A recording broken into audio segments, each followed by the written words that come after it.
A T. His product launch, my daughter's boyfriend called me a dinosaur librarian, and his investors laughed at my career. I just smiled, went home and traced his code. His $3.2 million startup collapsed. Before I continue with this story, I need you to understand something. By the time I walked out of that gleaming conference room with its floor-to-ceiling windows overlooking downtown Austin, I already knew exactly how I was going to dismantle everything Marcus Webb had built on stolen code. What I didn't know was whether my daughter would ever forgive me for it, but I'm getting ahead of myself. My name is David Harper. I'm 62 years old, and for the past 37 years, I've been a research librarian at the Austin Public Library's Central Branch. Before that, I spent 4 years getting my master's in library and information science. And before that, I was one of those kids who actually enjoyed organizing things. My childhood bedroom had a card catalog system for my comic books. Yes, I was that kind of kid. People hear librarian and they picture someone shushing teenagers and stamping due dates on paperbacks. That's fine. I stopped correcting people's assumptions about my job sometime around 1995. The truth is, modern research librarianship is as much about database architecture, digital archives and information systems, as it is about books. I've spent the last 2 decades helping researchers, graduate students, and yes, even tech entrepreneurs navigate complex information networks, trace citation trails and verify sources. I've taught myself Python, SQL, and enough JavaScript to be dangerous. I archive open source projects in our digital collection. I understand GitHub better than most people half my age. But none of that matters when you're standing next to your daughter's boyfriend at his company's product launch party, and he introduces you to his investors as Sarah's dad, the librarian, still thinks card catalogs are cutting-edge technology. The laughter that followed wasn't even the worst part. The worst part was watching my daughter Sarah, my brilliant 28-year-old daughter who works in digital marketing, force his smile and change the subject instead of defending me. Let me back up 6 months. Sarah met Marcus Webb at a tech networking event in January. She was there representing her marketing firm, and he was pitching his startup, something called Velocity Analytics. By February, they were dating. By March, she'd moved into his downtown loft. By April, I was meeting him for the first time at a family dinner. Marcus was everything I wasn't. 32 years old, Stanford MBA, drove a Tesla, wore expensive sneakers that somehow cost more than my monthly mortgage payment. He had that particular brand of confidence that comes from never being told no, from growing up in Palo Alto with venture capitalist parents and attending the right schools with the right connections. "So, David," he said, that first dinner cutting into his steak with the kind of precision that felt aggressive. "Sarah tells me, you work at the library. That's nice. Do you enjoy it?" The way he said library made it sound quaint. Like I told him, I made buggy whips for a living. "I do," I said. 37 years and counting. "Wow, same place the whole time." He exchanged a glance with Sarah. "That's really stable. I don't think I could stay anywhere that long. I get restless, you know? Always looking for the next challenge. The next disruption." Sarah squeezed his hand.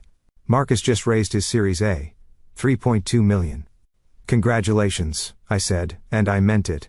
I'm not one of those people who resent success. "What does Velocity Analytics do?" His eyes lit up the way they always did when someone asked about his company.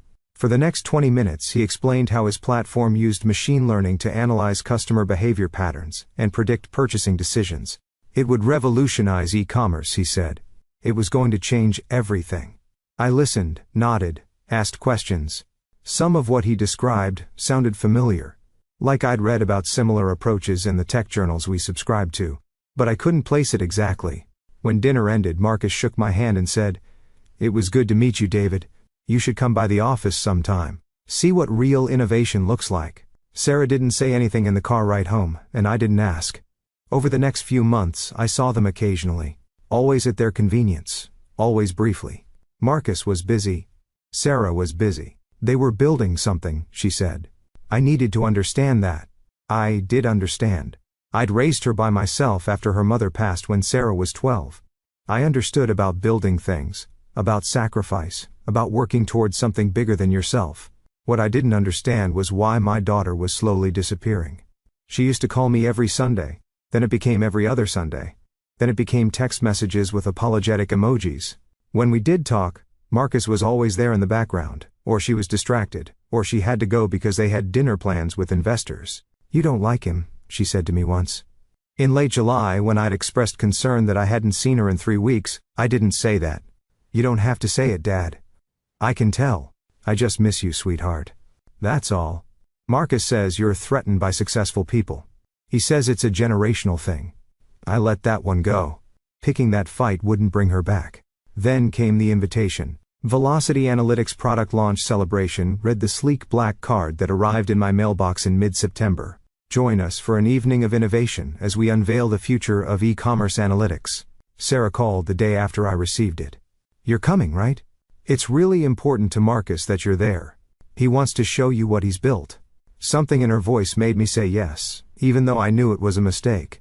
The launch event was held at one of those modern event spaces in downtown Austin. All exposed brick and Edison bulbs, and craft cocktails with names like The Disruptor and Pivot Point. I wore the only suit I owned, the one I'd bought for Sarah's college graduation. I felt immediately out of place among the skinny jeans and designer blazers. Sarah found me near the entrance. She looked beautiful in a black dress I'd never seen before. Her hair styled in a way that made her look older, more polished. Less like my daughter. "Dad, you made it." She kissed my cheek, but her attention was already elsewhere, scanning the room. "Marcus is doing the presentation in 20 minutes. There are some investors I need to talk to first, but afterward we'll catch up." "Okay." She disappeared into the crowd before I could respond. I found a spot near the back, nursing a beer and watching the tech crowd network. They all seemed to know each other, throwing around terms like growth hacking and user acquisition and burn rate. I felt like an anthropologist studying a foreign culture. Then Marcus took the stage. He was good at this. I'll give him that. He commanded the room with easy charisma, making jokes that landed, building anticipation. His presentation was slick, professionally designed, full of graphs and projections and testimonials from beta users. Velocity Analytics, he announced, represents a fundamental breakthrough in predictive consumer modeling. Our proprietary algorithm analyzes 17,000 unique data points per user, creating behavioral fingerprints that can predict purchasing decisions with 93% accuracy. The room applauded. I watched Sarah near the front, beaming with pride. Marcus continued, clicking through slides that showed the platform's dashboard, its features, its integrations.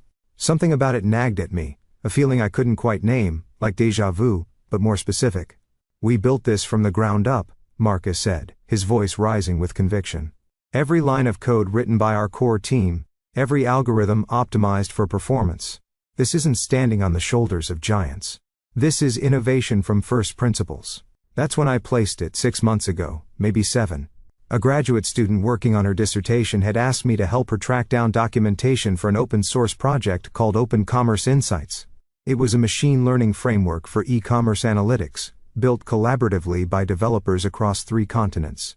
Beautiful code, elegant architecture, released under the GPL license, which meant anyone could use it, modify it, build on it, as long as they released their modifications under the same open license and gave proper attribution.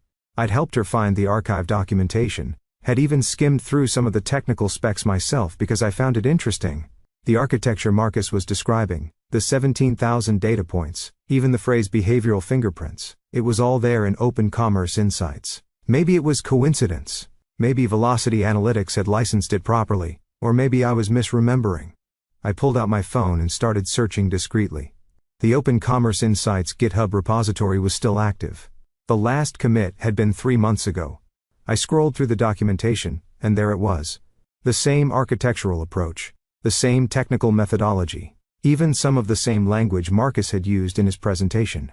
My hands were shaking slightly as I checked the license. GPL v3. Very clear terms. Very specific requirements about attribution and sharing modifications.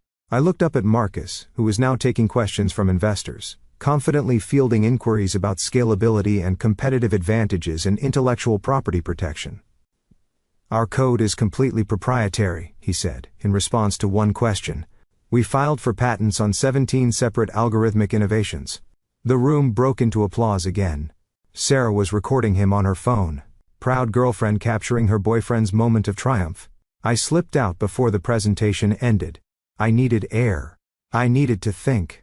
Outside, I stood on the sidewalk and stared at my phone, refreshing the GitHub page like it might tell me I'd been mistaken. But the code was right there. Open source, GPL licensed. And unless Marcus had somehow independently invented an identical system with identical architecture and identical terminology, he'd taken it without attribution, claimed it as proprietary innovation, and was now raising money on that claim. Dad. I turned. Sarah had followed me outside, concern etched on her face. Are you okay? You left in the middle of Marcus's Q&A. I'm fine. Just needed some air. She studied me with the expression she'd had since she was a child. The one that meant she knew I was lying. You hate it. You hate him. You hate this whole thing. I don't hate anything, Sarah. Then why did you leave? This is the biggest night of Marcus's life, and you couldn't even stay for the whole presentation. I wanted to tell her. Right then, standing on that sidewalk with the Texas heat still radiating from the pavement, even though the sun had set, I wanted to explain what I'd found. But I could see in her eyes that she wouldn't believe me. She'd think I was making excuses, finding reasons to dislike him, trying to sabotage her happiness. I'm sorry, I said instead. You're right. I should go back inside. No. She crossed her arms. Marcus was right about you. You can't handle that someone from my generation is actually succeeding. You spent 37 years in the same building, stamping books and alphabetizing shelves, and you can't stand that Marcus built something real in less time than you've been at the same desk. Each word landed like a physical blow. That's not fair, Sarah. Isn't it? Marcus has $3.2 million in funding. He's creating jobs. He's innovating. What have you ever built, Dad? I could have said a lot of things. I could have told her about the digital archive system I designed that was now used by 17 libraries across Texas. I could have told her about the grant proposal I'd written that brought internet access to underserved communities. I could have told her about the countless students and researchers and entrepreneurs I'd helped over 3 decades. Instead, I said, you should get back inside. Marcus will be wondering where you are. She looked at me for a long moment, and I saw something in her face that hurt more than her words. Disappointment. Yeah, she said finally. I should. She went back inside. I went to my car, but I didn't go home. I drove to the library. I had keys, obviously. The building was empty this time of night. Just the security lights and the familiar smell of paper and possibility. I went to my office, powered up my computer, and started digging. Research is what I do. It's what I've always done. And when you know where to look, when you understand how information is connected and referenced and built upon itself, you can trace almost anything back to its source. I started with the Open Commerce Insights repository. I cloned it locally and began examining the code structure. Then I found Velocity Analytics' website, and started analyzing every technical detail Marcus had made. Public blog posts, documentation, that demo video on their landing page. By 2 a.m, I had 43 separate instances where Velocity Analytics implementation matched Open Commerce Insights exactly. Not similar, identical variable names, comment structures, even the spacing and indentation patterns. Marcus hadn't just been inspired by Open Commerce Insights. He'd taken it, stripped out the attribution, rebranded it, and claimed it as his own proprietary innovation. I should have been triumphant. I should have felt vindicated. Instead, I felt sick. Because I knew what I had to do, and I knew what it would cost me. I spent the next 3 days verifying everything. I'm methodical like that, trained to check sources and cross-reference claims.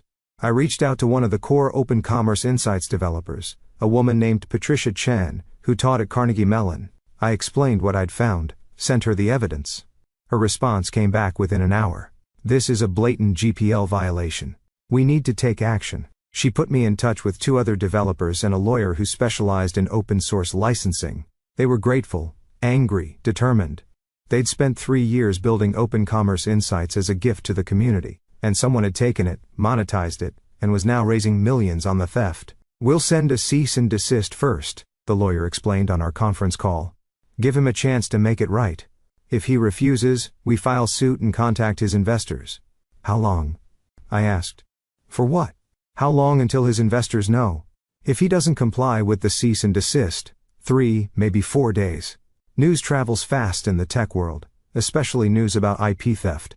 I hung up and stared at my phone. I had a choice here. I could still walk away, pretend I'd never noticed the similarities. Let Marcus build his company on stolen code. It would collapse eventually. These things always do, but maybe not for years. Maybe long enough for Sarah to realize who he really was on her own terms. Or I could do what I knew was right and lose my daughter in the process. The choice should have been easy, But it wasn't. That night, Sarah called. First time in 2 weeks, she'd initiated contact.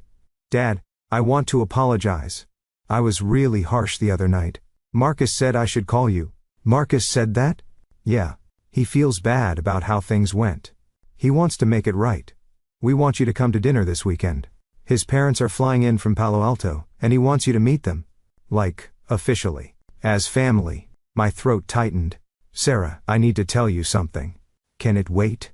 I'm actually at the office helping Marcus with investor follow-ups. It's been crazy since the launch. 3 more VCs want to meet with us next week. It's important." "Is it about Marcus? Because Dad, I really need you to try with him. I know he's different from what you're used to, but he's brilliant and ambitious, and he makes me happy. Can't that be enough?" I wanted to tell her everything right then, but I could hear the hope in her voice. The plea for me to just accept this, to be happy for her. And I thought about how hurt she would be when this all came out. How betrayed she'd feel. How she might blame me for not warning her sooner. "Dinner sounds good," I heard myself say. "Text me the details." I hung up and immediately called Patricia Chen back. "We need to move faster," I told her. Before the weekend, the cease and desist letter was sent to Marcus Webb in Velocity Analytics on Thursday morning. By Thursday afternoon, Sarah's phone had been ringing off the hook. By Friday, tech blogs were running the story. By Saturday, 3 of Marcus's investors had pulled their funding commitments. Sarah didn't call me. She didn't text. For 3 days, there was just silence from her end. While I watched the story unfold online, the evidence was damning. Side-by-side code comparisons, documentation showing the original Open Commerce Insights development timeline, testimony from developers who'd contributed to the project, Marcus's own statements claiming proprietary innovation, which made it clear this wasn't an innocent mistake. Tech Twitter was merciless. The think pieces wrote themselves. The dangers of move fast and break things culture. Why open source licensing matters. The Stanford MBA, who forgot about intellectual property. On Tuesday, a week after the launch party, my doorbell rang at 9 in the evening. It was Sarah. Her eyes were red, her hair pulled back in a messy ponytail, wearing sweatpants, and one of my old UT Austin sweatshirts I'd given her years ago. "Did you know?" she asked. "At the launch party. When you left early, did you already know?" I stepped aside to let her in. She walked past me into the living room, the same living room where she'd done homework at the coffee table, where we'd watched movies on Friday nights after her mother died, where I'd taught her to play chess when she was 7. "I suspected," I said. "I confirmed it that night. And you didn't tell me. Would you have believed me?" She sank onto the couch. "No, probably not." She was quiet for a long moment. "He's been lying to me about everything. The code, the investors, even his parents. Did you know his dad is an adventure capitalist? He's an accountant in Palo Alto, his mom's a teacher." Marcus made up this whole background because he thought it sounded better. I sat down beside her, careful to maintain some distance, unsure if she wanted comfort or just someone to talk at. "The lawyers say he's going to lose everything," she continued. "The investors are suing him for fraud. The open commerce developers might press criminal charges. And She stopped, swallowed hard. "I moved in with him, Dad. I left my apartment. I've been helping him pitch to investors, using my firm's resources, my contacts, people I've worked with for years. And now they all know I was part of this." "You didn't know. Doesn't matter. That's not how it looks. My boss called me in yesterday. They're evaluating my involvement, which is corporate speak for, you're probably fired." "I'm sorry, sweetheart." "Are you?" She turned to look at me directly. "You exposed him. You're the one who contacted those developers.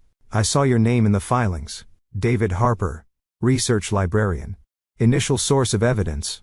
Yes. So are you sorry? Or are you glad you were right about him?" It was a fair question. An important question. "I'm not glad," I said carefully. "I'm not glad you're hurting. I'm not glad your career is affected. I'm not glad Marcus turned out to be someone who would lie to you. But I'm not sorry I did what I did. It was the right thing to do. The right thing." She laughed. "But there was no humor in it. He stole some code. That's what this is all about. Some code that was free anyway, that anyone could use. Not like that. Not claiming it as original work, not raising millions of dollars by lying to investors. But you didn't have to be the one to report it. You could have let someone else figure it out. No one else was going to figure it out, Sarah. I'm probably one of maybe 12 people in Austin who would have recognized what Marcus did. This is what I do. I trace information. I verify sources. I understand how intellectual property works in the digital age. I saw something wrong, and I had the knowledge to prove it. So what? You're a hero now? You saved the tech world from the bad man? No. I'm just someone who couldn't ignore what I knew. She stood up abruptly, pacing. You don't understand what you've done. Everyone I know. Everyone in my professional circle. They all know. They know my boyfriend built a company on stolen code. And they know my dad is the one who brought it down. Do you know what that makes me look like? Either I'm complicit or I'm stupid. Those are the only two options. There's a third option, I said quietly. That you're someone who was lied to by someone you trusted. That's not stupidity. That's not complicity. That's just being human. She stopped pacing. Her back to me. Her shoulders were shaking. I loved him, Dad. Or I thought I did. I don't even know anymore. Was any of it real? Did he ever actually care about me? Or was I just useful? Good connections? Good network? Good cover? I stood and went to her. Put my hand on her shoulder. This time she didn't pull away. I don't know, I admitted. I'd like to think some of it was real.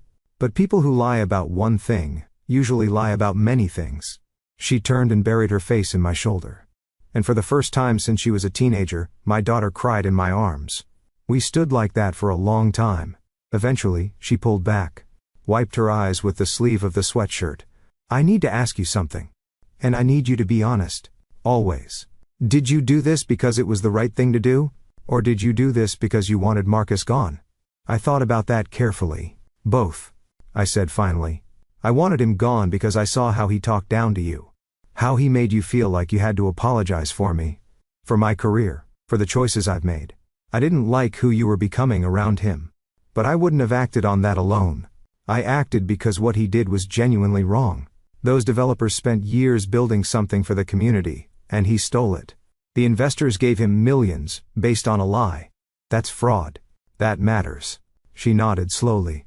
I quit my job before they could fire me. I'm moving back home for a while.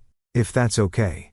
I can't afford my apartment without Marcus splitting the rent, and I don't have the energy to fight with him about the lease. Your room is exactly how you left it. With the posters of boy bands I liked in 8th grade, I'm afraid so. She almost smiled. Dad? Yeah? Thank you. For being someone I can come home to. Even when I'm stupid. Even when I yell at you and say terrible things. You're never stupid. You're human. We all make mistakes. The important thing is what you learn from them. She stayed that night in her old room. I heard her crying through the wall around midnight, and had to stop myself from going to her. She needed to process this on her own. The next morning I made breakfast, scrambled eggs and toast. The same breakfast I'd made her every Saturday when she was growing up. She came downstairs looking exhausted but calmer. What happens now? She asked, picking at her eggs. To Marcus, I mean, legally hard to say. He'll probably settle with the open commerce developers to avoid criminal prosecution. The investors might get some of their money back, but probably not much. His company is finished. And me? You rebuild. You find a new job. You move forward. You're 28, Sarah. You have time to recover from this. Do you ever regret it? She asked suddenly. Staying at the library all those years? Never chasing something bigger? I considered that. No. I built something that mattered. Maybe it wasn't flashy. Maybe it didn't come with venture capital funding or TechCrunch articles. But I helped thousands of people over the years. I preserved knowledge. I connected people to information they needed. That's not small. That's not insignificant. Marcus said you were washed up. I know.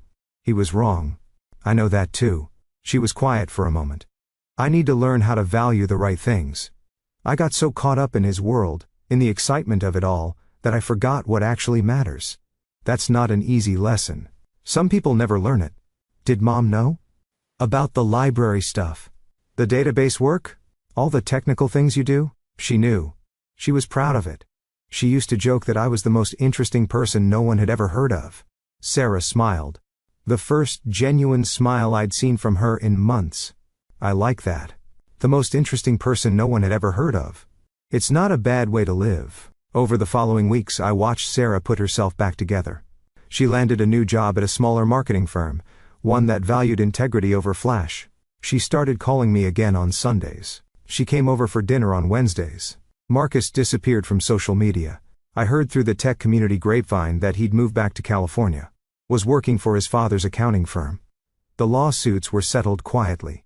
The open commerce developers got a public apology and a licensing agreement that ensured proper attribution. The investors got a painful but important lesson about due diligence. 3 months after everything fell apart, Sarah and I were having dinner at my house when she said, "I want to learn what you do. The research stuff. The database work. Will you teach me?" Why? Because I realized something. What Marcus did was only possible because most people don't understand how digital information works. They don't know how to verify sources, trace code origins, check licenses. If more people had your skills, people like Marcus couldn't get away with what he did. So I taught her. We spent Saturday mornings at the library, and I showed her how to navigate GitHub repositories, understand licensing terms, trace information lineage. She was a quick learner, saw connections I hadn't thought of, asked smart questions. "You know what's funny?" she said one Saturday, scrolling through an open source project's commit history. "Marcus was right that you taught me something. Just not what he thought." "What's that?" "That real strength isn't about being the loudest or the flashiest or the most confident. It's about being thorough, being honest, being someone people can trust. You spent 37 years building that reputation. That's worth more than any startup valuation." I didn't trust myself to speak for a moment. "Also," she continued, grinning now, "I'm pretty sure you could run circles around most tech bros when it comes to actual technical knowledge. They just never bothered to ask." "Well, I do try to maintain an air of mystery." She laughed, and it sounded like home. 6 months later, Sarah landed a job at a digital rights organization, working on open source advocacy and licensing compliance. She uses the research skills I taught her every day. She's happy. More importantly, she's herself again. We had coffee last week, and she told me about a case she was working on, another startup that had violated GPL terms. "I thought about you," she said, "about how you could have just let Marcus get away with it. How you risked our relationship to do the right thing. I don't know if I told you this, but that takes courage." "I'm not sure I have." "You have it," I told her. "You proved that by walking away, by rebuilding, by choosing work that matters over work that pays. I learned from the best." As I sit here now, in my office at the library, surrounded by 37 years of accumulated knowledge and connections, I think about what Marcus said at that dinner all those months ago, about being restless, about always looking for the next challenge, the next disruption. He was right that I stayed in one place. But he was wrong about what that meant. I didn't stay because I lacked ambition. I stayed because I was building something that mattered. Every database I organized, every researcher I helped, every student I taught to verify sources and trace information, that was all part of something larger than myself. A foundation, a legacy. Marcus built his company in 18 months, and it collapsed in 2 weeks. I built my career over nearly 4 decades, and it's still standing. Still helping people, still making a difference. And my daughter, the most important thing I ever built, she's standing too. That's what Marcus will never understand. Real strength isn't measured in how fast you rise. It's measured in what remains when the lights go out and everyone stops watching. My name is David Harper. I'm a research librarian, and I wouldn't trade what I do for all the venture capital in Silicon Valley, because the strength of what you build depends on the integrity of your materials. And I've always used the best.